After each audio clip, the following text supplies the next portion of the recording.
Hey, what's going on, everybody, and welcome to another episode of Change Your Thoughts, Change Your Life.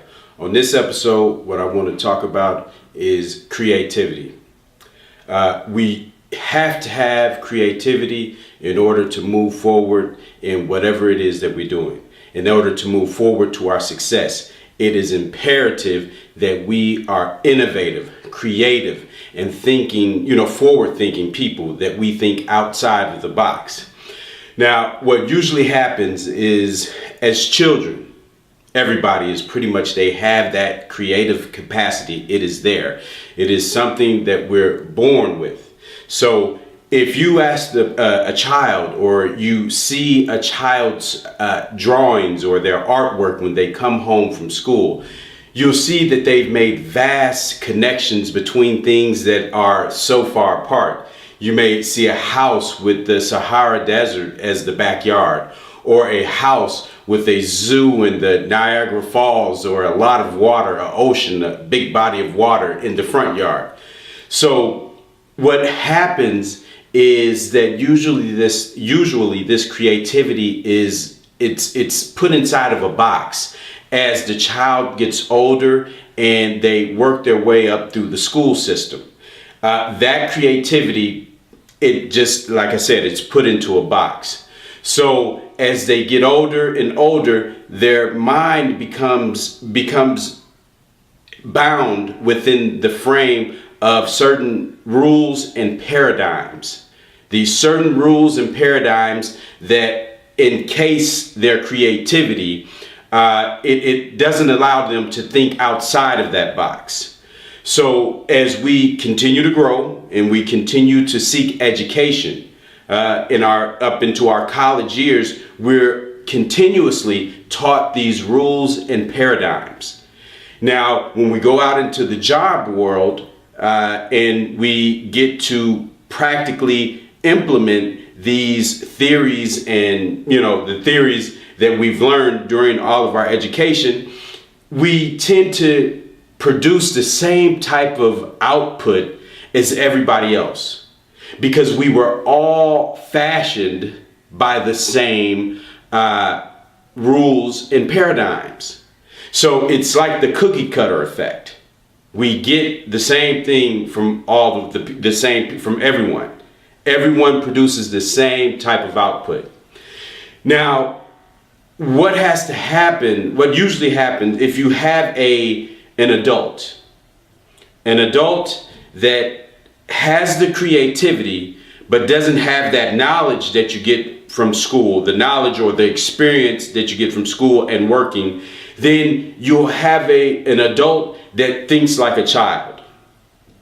Now, if you have an adult that has that knowledge, that wealth, plethora of knowledge and experience, but they don't have that creativity, what you're going to get is a person that puts out and produces the same thing that everybody else produces.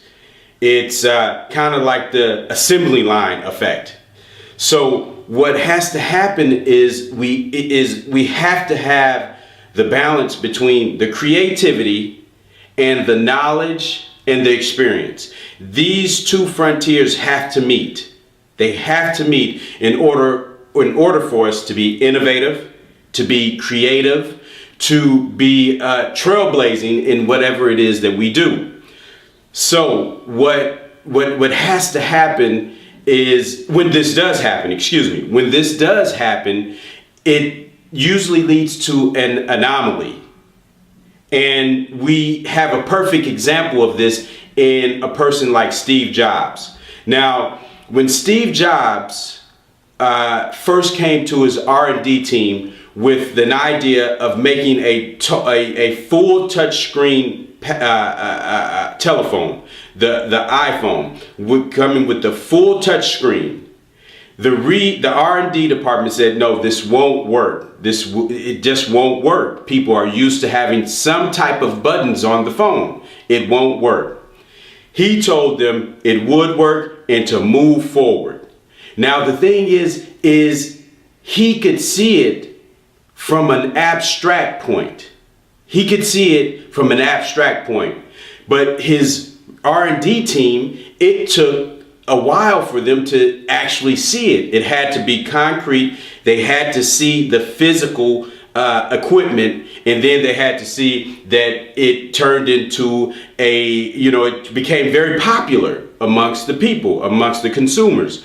So this is what happens when you get a person that has the creativity, but they also have a wealth of knowledge and experience. One story that I'd like to share with you guys is about creativity and the creativity that is within all of us because we're born with it. There was a wreck on 610. This is a freeway. This is a freeway in Houston, Texas. Now, it was during the summer. It was very hot outside, and the humidity was it was atrocious. So what happened is a 18-wheeler had went underneath a bridge that was lower than it was. So when it went underneath the bridge, it got jammed and it was stuck underneath that bridge. Now, everybody was waiting for miles and miles. You had the emergency response people out there with a big tow truck, trying to actually pull the 18-wheeler from underneath the bridge. Now, around the perimeter, they had police, making sure that people were staying back at a good enough distance so no one would be hurt. So one officer was next to a child, about a 6 or 7 year old, about a 10-year-old child. And the child asked the officer what is going on. He explained to the child, hey, the 18-wheeler is stuck underneath the bridge. So the child, he observes, he takes a look at the situation, and he looks at the officer and he says, "Mr. Officer, why don't they just let the air out of the tires?" The officer looks at the child, he looks at the child's father, then he looks at the situation and he says, "You know what, son? You're right." And he proceeds to go and tell the people what to do. So, we have to understand that we all have that creativity, that ability to think outside of the box of the paradigms and rules that our creativity has been enclosed in.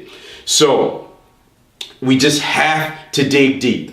We have to dig deep. One exercise that I think is a good exercise that we can all do in order to increase our ability to think outside of the box is to try to learn a new concept that is foreign to you. Try to learn it and try to understand it.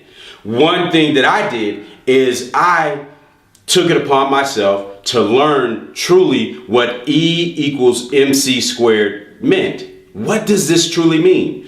And then I understood that when I finally understood that E = energy and M = mass and C is the speed of light squared. Now, when you truly understand that, you can understand how destructive or useful this type of power or knowledge can be. Because the number that you get when you take the speed of light, which is 186,000 miles per second, that's 6 times around the earth in a second. When you understand how big that number is, when you square it, when you multiply it times itself, even if you have a little, just a teeny weeny bit of mass, that is equivalent to a great amount of power, a great amount of energy. So this is what I did to help me get to the point where I can think about concepts and go outside of the parameters that my mind has been enclosed in through the conditioning that I've learned in school.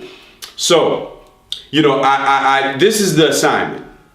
Learn something, get a firm understanding, a grasp on something that is difficult for you to understand.